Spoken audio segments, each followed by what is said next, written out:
Hello, Mr. Perry. This is Mr. Carter again. I'm Sergeant First Class in the United States Army, Combat Arms, and I'm gonna try to do a monologue and ad lib on the stressors and the PTSD that soldiers go through when they come back after deployment. What brings them down, how they lose their families, the alcohol, which is really nothing in here. I just have a bottle, but I'm gonna try to ad lib. So hopefully you can come up with a show where it kind of shows the life that the things that we deal with, we have to deal with once we come back from the deployment. It's already hard over there, but coming back it's even harder to transition from that lifestyle back to normal life. So here we go.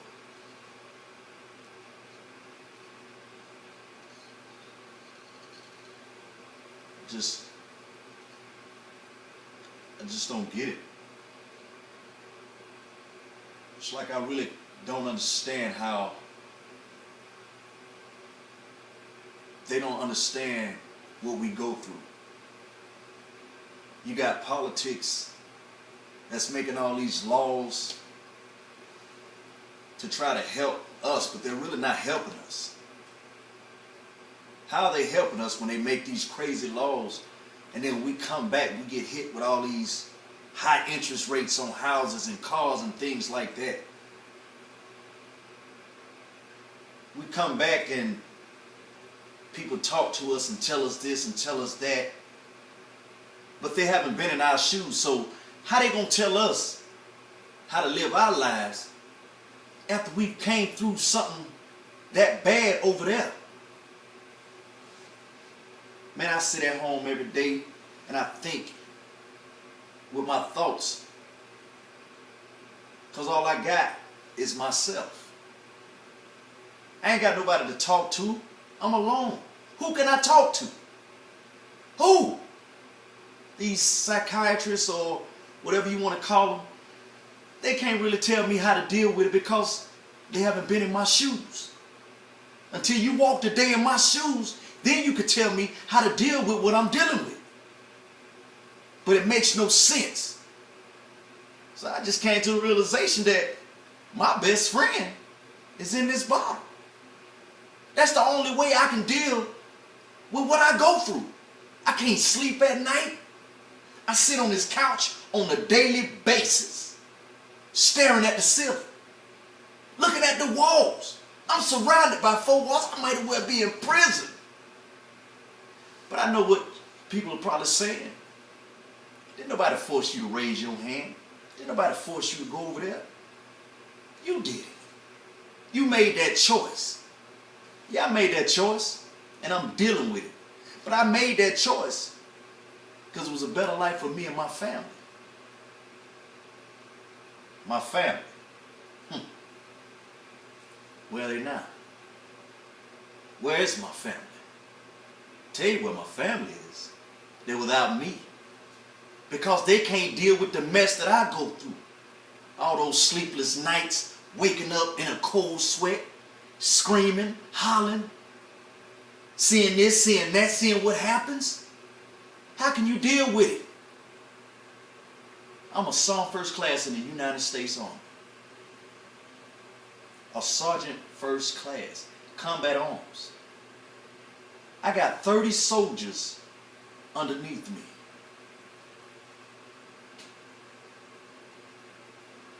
30 soldiers.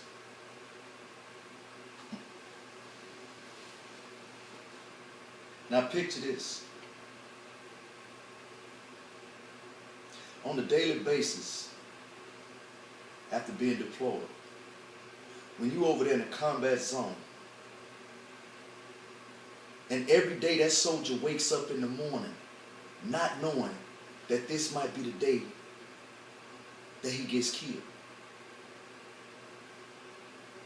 He get up in the morning, he take a shower, he brushes teeth and washes his face. He walks outside to his vehicle with his weapon and he preps himself to make sure that he's ready to take on whatever he has to take on that day when he go outside that gate. Not knowing that this might be the day that this soldier gets killed. Now, as we go outside this gate in a 4-vehicle convoy, my vehicle is the last vehicle in the convoy. We travel down this one road.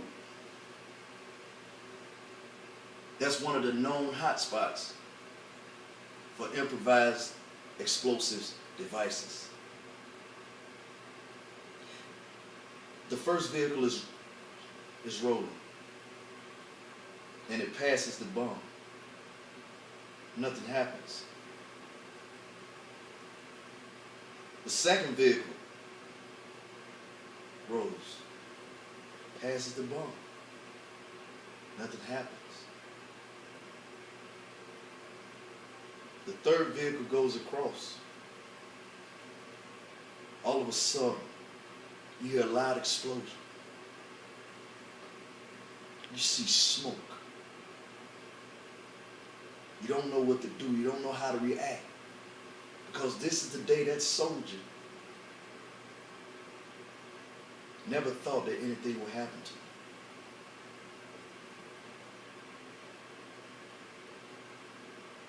As the smoke clears, you hear gunfire coming from every which direction. You can't see where it's coming from because it's nothing but smoke. So everybody in the vehicle is panicking. They don't know what's going on. We don't know what vehicle got hit. Once the smoke clears, the gunfire stops. We get outside of our vehicles, clearing the area, make sure there's no secondaries or we don't step on nothing. You see the vehicle and it's flipped over, blown up. In your heart, you know that everybody in that vehicle is dead. I grab my medic. I run over to the vehicle. And that 18-year-old soldier whose mother and family I promised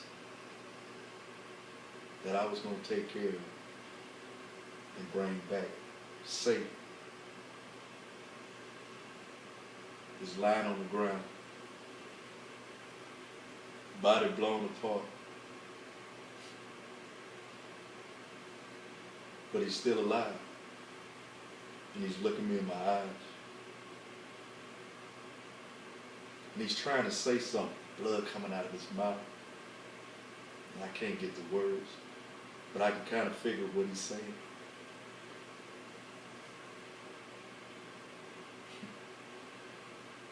And as I hold him in my arms, uniform drenched in blood, what am I to do? What am I to do? I can't cry. I can't panic because I got 29 other soldiers. They got to get out of there and make sure nothing happens to those guys. So as we pick this soldier up and put him on the stretcher, he dies.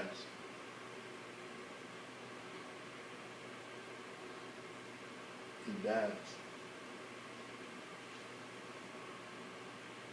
Now I got to try to calm everybody that was friends with this soldier down.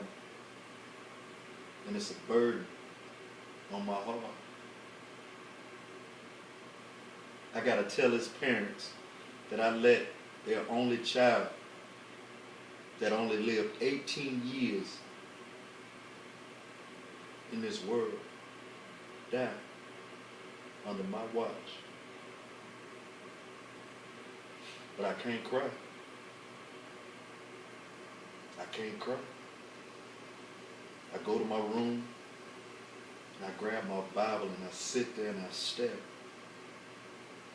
And all I see is that soldier. That soldier. And as I try to figure out what this soldier's saying,